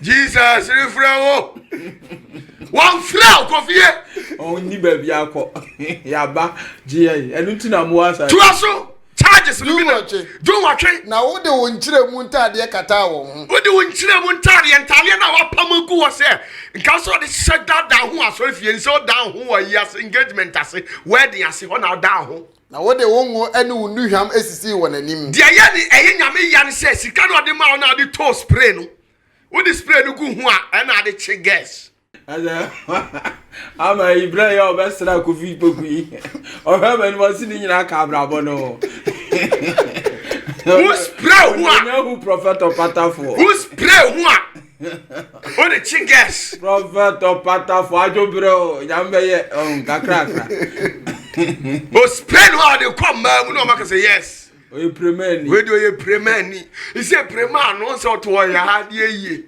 ebe ye na madia ni ame ma wo aduane na nyame ni ma no no esam ene wo esam ne wo no ene awo no ame de me ye ne wo ene na nyame di ma no kwa ya no asa be di nyame sika ni bi udi sisi wo da nim se enyi ehwa ai ehwam enyi hwa nyankopon sika no de ma no ene wa na akoba no abedi o ka kwa nyame fa so bless you o ka say ye wa unfifire ye wa ho de wa to ka say I don't believe in those nonsense. Say onya sika ne ye nu masma nonsense. Say nioma muju ya no timi ka say this guy is making sense. Kofi my Tuato ye nie die o Awurade Nyankopon asem Awurade Nyankopon asem ni tuaso verse no Mawie 19 no tuaso hwe charges no ni bebrebe na wo fa wo mabani ene wo mama wo fa wo mabani kan 22 de kan 22 ni ma 22 na wachiwade ene wadwamane wachiwade ene wadwamane no nyina mu no wankai wo maba abrem emra na wo sum nyame no wankai de nyame yema wankai asemo tuaso ena no ana wo dadeja tama na wo dadeja na wo bre onim kwa fa so akotena bro kire na de osie asofo abanyina nka no ko tuaso na wo na nkwatere kwa ebo ho ada tama na nkwate kwa hebra wo bre nkaka bia nka ebo wo o kwa kwaje visa won kran wo ha Pentecost presiding elder ya won paibo mu a wunya wie ya na so nyamso de e wa komam nkaka kakra nyame de ofa no bo won to ne ntem onyame de ese nyame sika no kra ya asofo ne die nyame de odi sika ya dai watie nkyerɛkyerɛ bɔne toaso adodo miensa na onibɔne nyinaa akiri no nioma bɔne wa nyinaa akyi o wara die Awurade Nyankopon asem prophet opata for ewie yo toaso adodo nan ona wada pamfae ana to wada pamfae na wo ye pampa efae wo ye pampa krom ho kan nya na ne sister Lydia no she say udi no se aye no ya sesa no ya say from cash lady unya skani from cash lady he say well first now we boat say boat ya boating First year for big boat, see canty. You say why giant big boat no. Oh yeah, bra boating. We am pampa man tell more fire. We free you shra no. I want Montini now. Montini baby yes, 2 Ghanaian. Tasco lele o se unim me. Ni nyina wo ye bi fight wa so. Adionunum. Nkwantie nyina wo to mpa fa. Nkwantie nyina wo to enkwatie nyina wo to mpa fa. Wo be kwa eyiase wa buse sra na ye jijino nana boat anana o shi horo o him so na o ye na mai su so no mu kakra ye di kobiri ya na ye di na si o kikra. Duru kwashia na so sofo dia na sofo abade se we ogobu no adusika nzu atofo to aso na ugu wa ho ofe no hu fin awon fe nyame di hira wo hwese de o ma me sisuro nyame otete o hwe de we a wo si ya o life de nyame si ya wo nyina wo gu hu fi na wo bai wa nan mu ma obiara a osene wo bai wa nan mu ma obiara tim shana be gina kwa ho tina se berima jare yi ni sim di chinga tum yema nanu me am okope wo ba yi no. Prophet Patafo. Jitting on Bonanum, ta pine. Pine as well, Bob Baba Kutu, where the wedding next. Prophet Patafo. Ready, Obayo. Twasso, Oma Wajama Modos. Oma Wajama Modos soon. Bobu, how your back, what could be Kumi Pacha, the Panya, the Pa, Minja Joe, but and yet. And no, I must say, who done a woody and Cosso. A top form. I say we need care de ba me kadi achiro. Nyoma nkoso to aso. Na woni Misrim ma a wote wo ho a won ho nam soso no ebo adwaman. Oni wona a omo ho soso no ebo adwaman. He said unse obe sabi dwamanfo. Adwaman komo nko a o dey say de aye nyina ya oberima ne be ma soso ho dan na so. Na de bia o ka ho asem. Sister, you got the case here was some qua. No, Prophet Patafo. Ajo bro. Mammy Kadia, Namika, Namikano. Sabataja, your bass olifia na di view. Debbie, Mamika, some none were dead. Debbie, sister, Bema, Susuan Kwan, yeah, Prophet Bema, so what's this? Unyasika, Upa Pills, Alban Numua, Ubama, said Dogo Yaro. And I will anyhow. Prophet we say we need a friend nyame ama we need a free 30 minutes abe last e wo ba so and now kai why na unu ndro di kill we immune system ese warawa Prophet Patafo tuaso na wo ma wajama modo so edi hurumi bo o dia wo ya nyina no enuro na asole a wo kra no me ewuru nyame bo o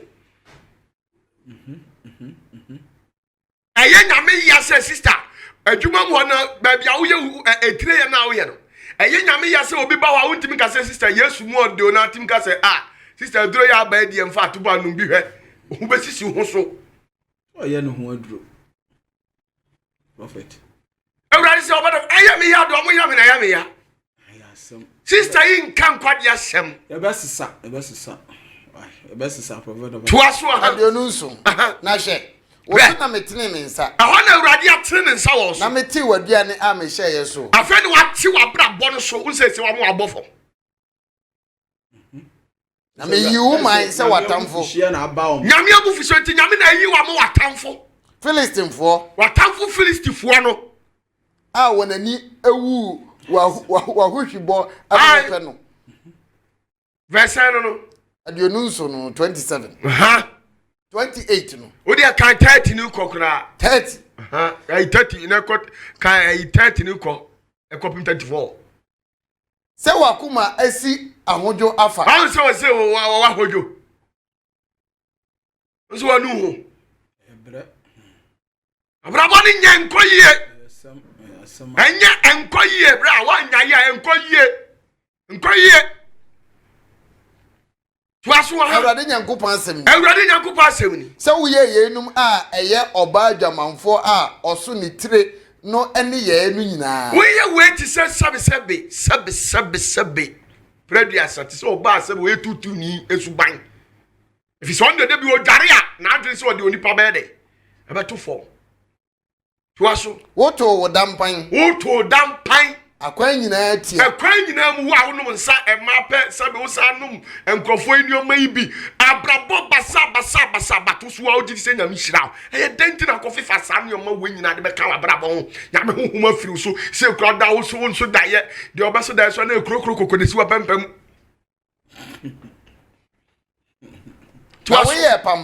Waye pampa montini nyina so betie na die Sunday special edi mutu anya bone so di mutu no bedi ni nkwaje kwaso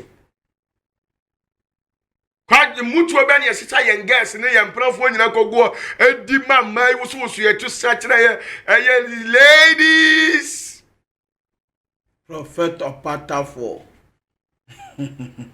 Tuaso wanye se odwamanfo mpo ene se tie ni e wose wanye se odwamanfo afi se sabe obatutu ni de okofa na onim se odi ni dawi obeje ne de ya sika ne nso wo de ya wo oba yi tie ni ye ha ene se wo po apede wo de wo kura de wo de che wa mpa bi wo de che free eyire a osai awade wo sai awale wa ko obi yiri ho eyo boni ntina nyame abofo mu no wa ko obi kunu eye boni Ofa ananafo osi ni kunu anamu. Ofa ananafo osi ni kunu anamu. Nyina e bone me njaje o. Unim meka epese me yi ufiri. Na nya me hira wankasa na onya waso ndue na opa wale onya wade. Toaso nyamanfo nyina. Oma wona chede. Oma wona chede na wode. Wode wa chede cheche wa do free. Awesome. Ba tutu ni de okofa na onim se o sabe onim dawi abetia meka. Nemo won de free, e di free. He said Dana oprinya e nyina Dan kra say ebugu. Asemo Prophet Opatafo mintawo me yada obrita entami o ampe wase hard to nsema urade ka kire waka ya wi ero na urade nyanko ka kire se odi atamu ato ho amanipa saade ma ya ye de achiwade young boy oh sexual immoralities ebi ni say obi wo ha oba bu ni nsa onfa ho obefa no eye fin wutusu awfa no wi a unim ade abeya efi ni be firi wo omo mu practice oral sex even a Muslim kramoni kura nim say obarima de ne techere makofa obas ne eye musuo e haram but eno na nne mema mo ye beda wa nyankwa beda na watima yi nyame aye nti yale ampa wo ni paduam basa Satan de ahosu bi ni ohyeso bi awurawura ni akono bone chama nyankopa reject o sekotara ba bi mpa wani mo hwe but masrama yahwe bra bia na baba me ha Kofi ba oba prophet oba Ezekiel 16 monitor mo no ye bushafo Kumasi online television na wani gusu a wo hwe no o say hwe ye Zenith TV Prophet Opatafo watie simu dende Ezekiel 16 dende pa na enye ize bushafo sene ye di ka momo nya ntie no Prophet Opatafo na wa hiti buruta ensam no doso na wa ready so say obesra mai nti de o ka bia odika ye pese obi adi adanse before Christmas wa na adu adanse di beba dodo na mi wo fie some mo bro so ba no enye ize Kofi yan verse why ready Ezekiel 16 ya hatemu ode ma nipa Ezekiel 16 verse number 36 no o say Awurade Nyankopon sie ni esan se wo hwie wo hu fi egu ye hu fi na wayi wadeja so wadwamamom ama wachi wade abosun hunu no ama wachi obi wa akobosom so da ada ye Kristo na akobosom so okobedai asemo Tienti na ko Pedro ya ma usu kankan se ve dare na de dare abosom ni o ma na odi akire se kura wa koma nyina awu amanyame atwene ho afiri ho to aso ene wo ma a wode won ema won no mojanti yes 38 adiasa nwotwe na mede ema aware saifo ene moja kagufo atemudie bebu wona ema aware saifo ni moja kagu atemu obi wa abot da nyina mesere dia ma there are processes ebone nyadepa kai 39 na mede wo ahye won nsa saa we no de wo ahye saa nkrofo mienu bi nsa na wagiri wo dapan dampan na waburi wo mpampa wadwiri wo mpampa no saa honhom no onioma wayɛ nyina ɔmo bɛsɛe no na wawro wo ho ntade ya ba wuro ho ntade yedie ne nyankopɔn ne nwosra nyame de gu so no ɔbɛma saa tumi na wura firi so na wafa onwenneɛ fɛfɛ no chance na wafa nyina yɛ wabrabɔ ne usu no ne nyina yɛ bɛfa saa nneɛma no na obegya wo adagya ne kwate obegya wo adagya ne kwate de kwai sɛ waka adagya ne kwate ka yaleɛ ɛne animguase atete sɛ otie no anigye awaleɛ no anigye wonim de ntia yɛnkɔdam kɔhwɛ ahonhom korɔ no Isaiah 30 verse 6 ne yɛnkɔn Job 41:34, Isaiah 30 verse 6. Isaiah 30 verse 6. Kofi yan fa wie so no. Kofi wie. Enu ntini nyina no, na urade de bobo me nam sere se urade. Odi hu yembo odi bem. Odo eboro so na akatamfo so se no kore. Obo ani ye. Mse urade kai o so do wiase. Tina be wuji yenkwa. Kai yen. Isaiah 30 verse 6. Tieni Negab. Emo ho atemu sem.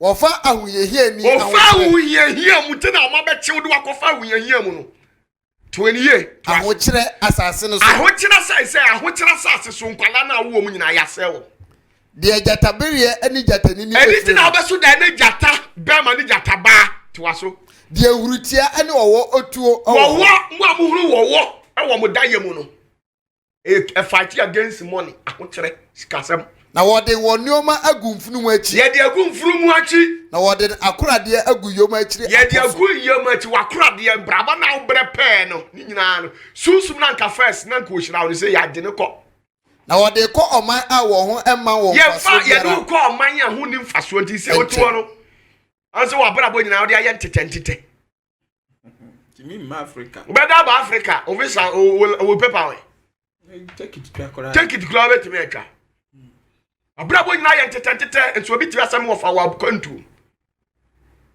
10 years ni akwa we need $10,000 yezo ni nyina adentia hwekwan ya fa so nyame do kwa de tina akwa se nyame na uni next fe de wo se uduru ho no wajai se odo ho akoka jaru ho se eyo man Job 41:34 Kofi yenwie 41:34 yenwie mawie Mese die besine hu adanse amamu wanti 7th August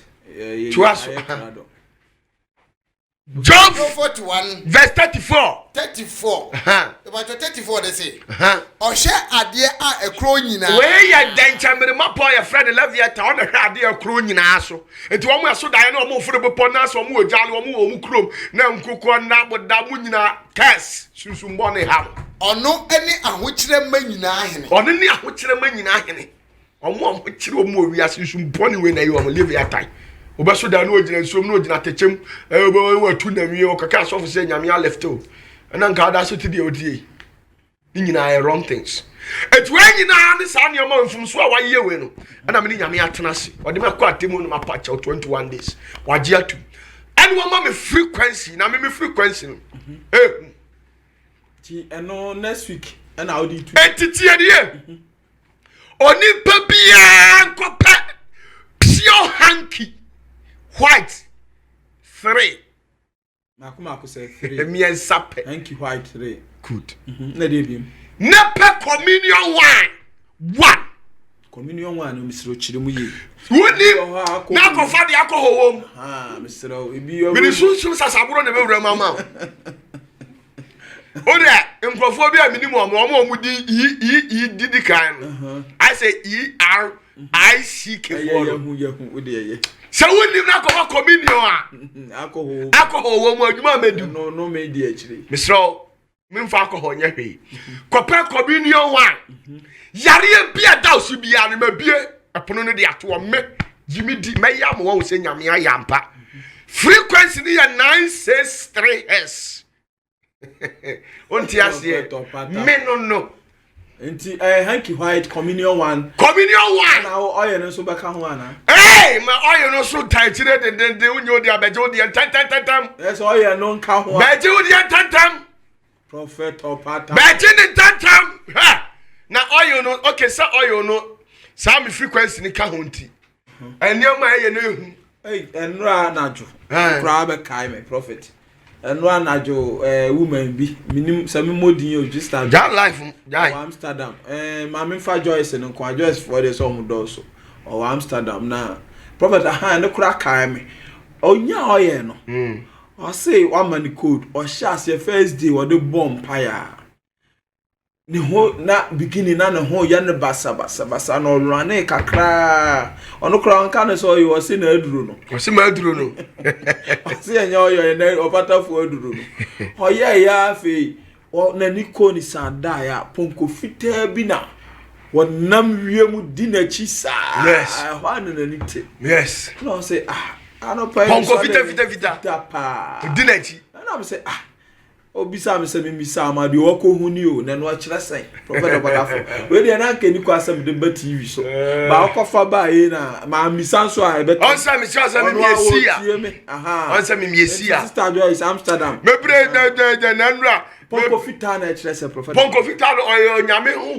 onu no o de na ni hwa ade owo mu nyina ehye ponko fita no yes I know na king of kings net na so sa ponko ne no owura Yesu betena so de ba wi asem wo man nyame a wo hu ne da nya ne ma bia ne ma me wo answer me oil no so yesterday me oil no unse prophetic eyes we are when you baby and there will be any we are see you should be there me oil no dey o there be there o ha we na kwaji aduro da kro be ka kire wo say o anyway wa di aduro date say no dey when you baby do go so be time ya oboa from if you say me o sia code kan nti na tore bia o kra no so one command oil no say me pesa be ko ha say na pesa me hu uko dawa edube ne nte sa edube chinchiri ba bi bebrebe visions in there will be boss why ye mre nti a gift e kura me onipa bi o yesu bia na ni bie if you say sa we no nipa bi o yesu bi oil ni bia no nya frequency na ye 963 no ano next week memo achire 963 me 963 odi mona mo masuya mo ya academic erudite kakra no bo 963 hertz frequency minu ya ba ko obenya osisi the frequency of the gods nyankopon frequency outuni abofo nyina bambi uti abofo nyina ne next week me na metima atro kwa be faso abebo no your friend the pure miracle tone the pineal gland activator that is the 963 hertz so fu bia no metima aboko na ma mepe tienie ko pe communion wine na on the 7th of August obohu se senya me tumi wo ho me has life me nya me tumi be bra wo fie na ye be wie mpai bon patro me ka se 93 days enam sa ne o maninti Ewurade eteso aman o se yankon nanim 40 days na ensankyere ne enyoma obeye no na ya sani di nyina ne se a journey to zenith of heavens journey to what a journey to zenith of heavens asema that's no that's no 40 days no a journey to zenith of heavens na yen nyina yankoye nya fa ne yekoye onyame kakra ke oyera bi wasemu a wo kan nyina no ubenya no ye de Psalm 72 say ne kan next week da bi ma me kira no wonte ase na next week ono a ombetim de me pa che na ase me kira oni nyina achi me nya azan bia anya ze ye twafa we bra ya tra e twafa we bra say broche wa di wa dance afa bra nka si say yasma ye be kan nyina ye ba kope e Psalm 72 hon ye de ko verse 18 journey to zenith of heavens na yasma wo kokani Psalm 72 verse 18 to 19 mema ko fim wo se Israel Awurade Nyankopon